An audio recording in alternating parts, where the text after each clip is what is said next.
Last year, on the 12th of December 2022, we saw the closure of the Lachin corridor, a small humanitarian corridor, the only route essentially into Republic of Artsakh, in which ethnic Armenians live.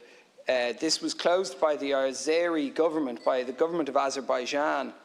And this act of closure of the Lachin corridor was described by the International Court of Justice as a breach of international law.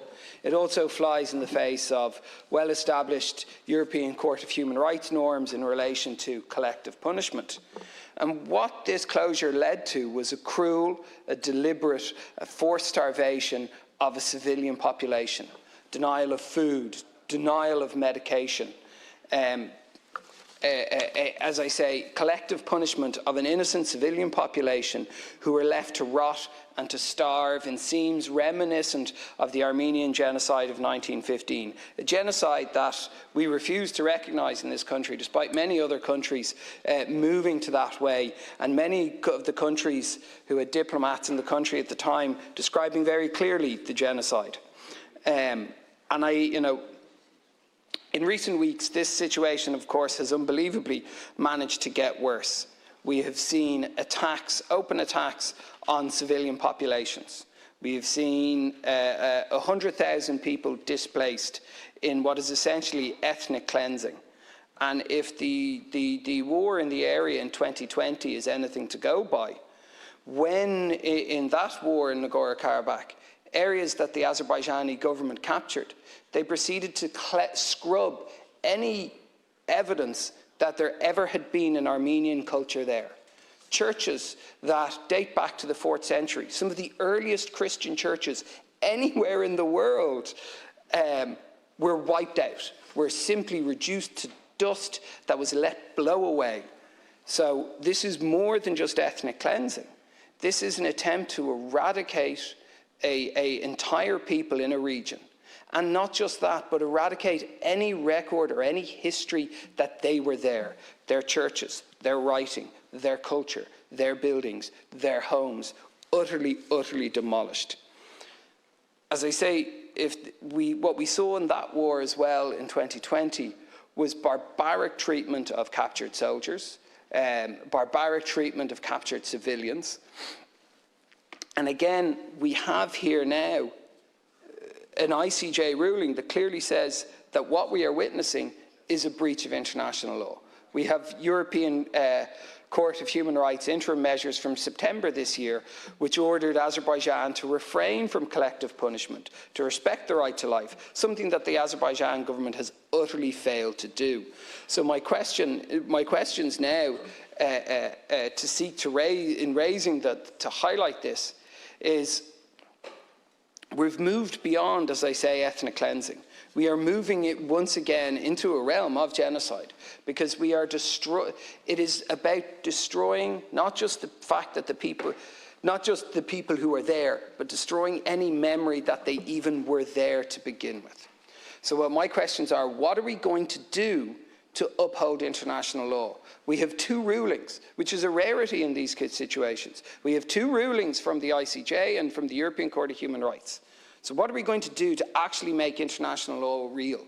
Or are we going to say the crimes of aggression are totally acceptable if the person is providing us gas? Thank you. And my second question, very quickly, Count Corla, my second question is, what are we going to do to provide help and support for those people who have been internally displaced? Thank you. These 100,000 people who are now starting their life afresh. Thank you for being here to take this. Thank you, Count Corla, and thank the Deputy for raising this very important issue.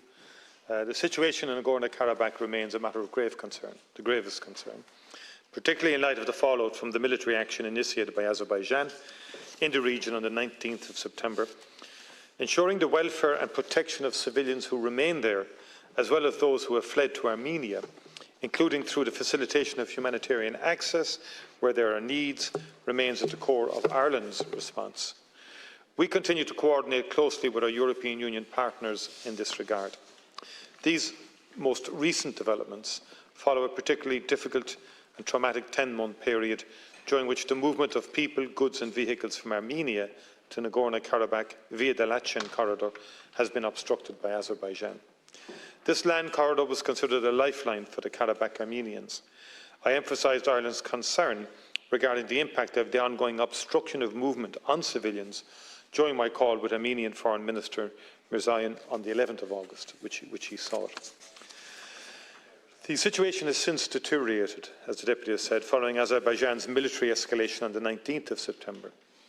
And Ireland has been vocal in its condemnation of this action, amplifying the respective statements of High Representative Vice President Borrell on the 19th and 21st of September, and coordinating closely with our European Union partners in the Council of Europe, the OSCE and at the United Nations. We also expressed our concerns regarding the situation in our national statement at the Human Rights Council in Geneva on the 26th of September. There have been recent meetings between Baku and the Karabakh Armenians, and we reiterate our call for a genuine, comprehensive and transparent dialogue to ensure that the rights and security of the Karabakh Armenians are protected. I also welcome the United Nations mission arrives in the region on the 1st of October to report on the situation. We are all particularly alarmed at reports of the mass exodus of Karabakh Armenians that is currently taking place from the region, with over 100,000 of the 120,000 population reported as having left Nagorno-Karabakh for Armenia to date. It is heartbreaking to see men, women and children of all ages leaving, taking what they can from their homes with them. Azerbaijan bears responsibility for the rights and security of the local population, including the right to remain in their homes without fear of intimidation, as well as the right to return for those displaced. Ireland is actively supporting the humanitarian response through the START Fund and People in Need, who are on the ground assisting vulnerable people displaced by the conflict in Nagorno-Karabakh. Ireland's support will ensure people fleeing Nagorno-Karabakh have access to essential basic goods and services. Ireland also provides significant core funding to the UNHCR and the ICRC, who are playing a large part in the response. The European Commission has announced an additional package of humanitarian aid of €5.2 million on top of the €20.8 million already provided since 2020 to support vulnerable people remaining in Nagorno-Karabakh and those who have been displaced. The European Union is also playing an active role in efforts to resolve the long-standing conflict in the region. European Council President Michel has been personally involved in efforts to de-escalate the situation. On the 26th of September, the European Union facilitated discussion between Armenia and Azerbaijani officials with a view to preparing for the next meeting at leader level, which we hope will take place as soon as possible. We hope that this week's meeting of the European political community may provide an opportunity to advance diplomatic efforts. Ireland fully supports President Michel and EU Special Representative Clark in their efforts to facilitate dialogue to build a lasting, comprehensive peace in the region. Ireland also fully supports the European Union mission to Armenia, which was established in January of this year.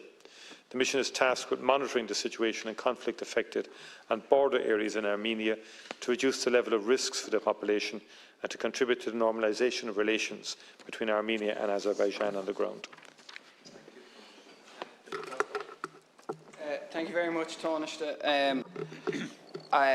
The news of the funding, the humanitarian aid, the humanitarian effort is very welcome, and I know it will go a long way on the ground.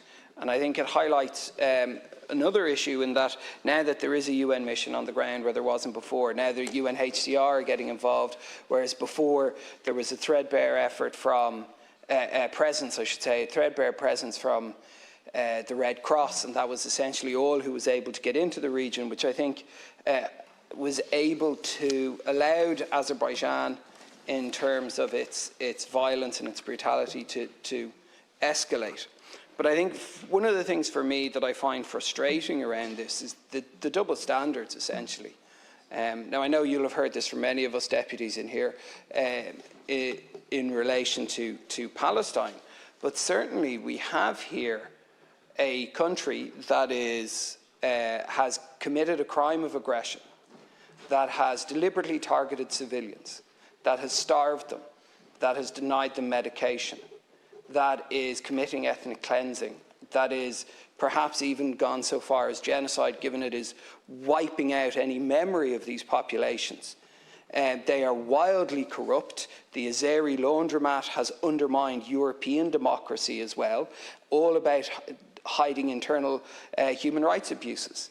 And yet, I doubt we would give the Russians, who have been at similar things, a warm reception in here. So it's quite frustrating when we see the Azeri government committing the exact same problems, the exact same breaches of international law, the exact same human rights abuses, and being given a warm welcome here. I think, though, ultimately, we need to get more involved in this region, whether that's us or whether that's through our European Union colleagues, because this is a region that is a neighbourhood of ours. This is a region that is deeply troubled and destabilised through Russian efforts in many ways. This is a region that Armenia itself is a country that seeks to build deeper relations with Ireland and trade with the European Union. So I would welcome the Taoiseach perhaps to be able to give us an update after these various EU meetings, at which there will be discussions both in the meetings with European colleagues, and I understand there may be side meetings as well. So if you're able to come back or write to me afterwards with a further update in relation to those. Yeah, could I just say, Deputy, thank you for raising the issue, but our priority is and will remain the safety of the local population as best we can and the humanitarian situation on the ground. So our focus right now is on that. And we do call for full compliance with international humanitarian human rights law. And the issues you've raised in terms of protection of civilians still are open to countries to take action in respect of international court and various accountability measures. And on the 23rd of October, there will be a further meeting of the EU foreign ministers.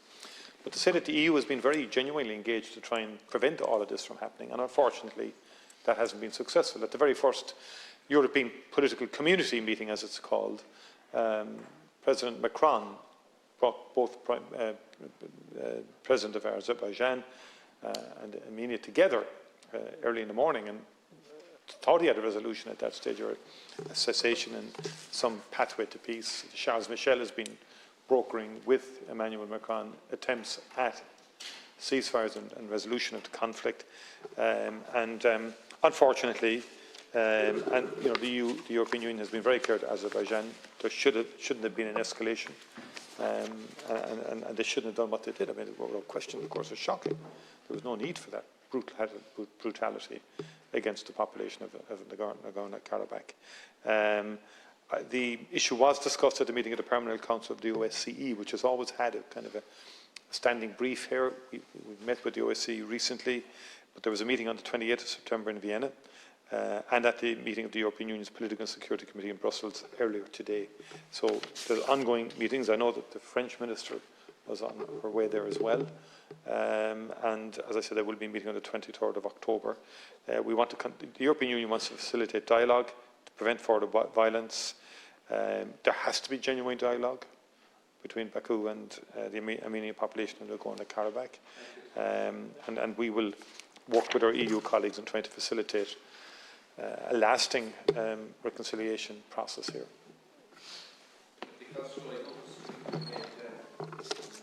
Maybe oblique reference to the welcome here that the Azerbaijani delegation received last week. I just want to bring to your attention the fact that the Azerbaijani delegation and the Armenian delegation were both in Dublin to attend at the conference of European Parliament speakers and presidents, where 430 delegates from all around Europe attended.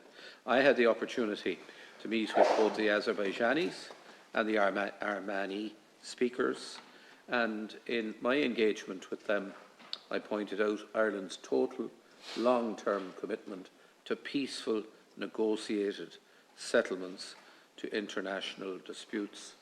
Insofar as they being welcomed in the Chamber is concerned, the Azerbaijani delegation asked if they could come to the Chamber, and given that normal diplomatic relations with that country are still in place, it was normal, common courtesy that they would be allowed to attend, and it was further normal, common courtesy that they would be welcomed. So just to set the record.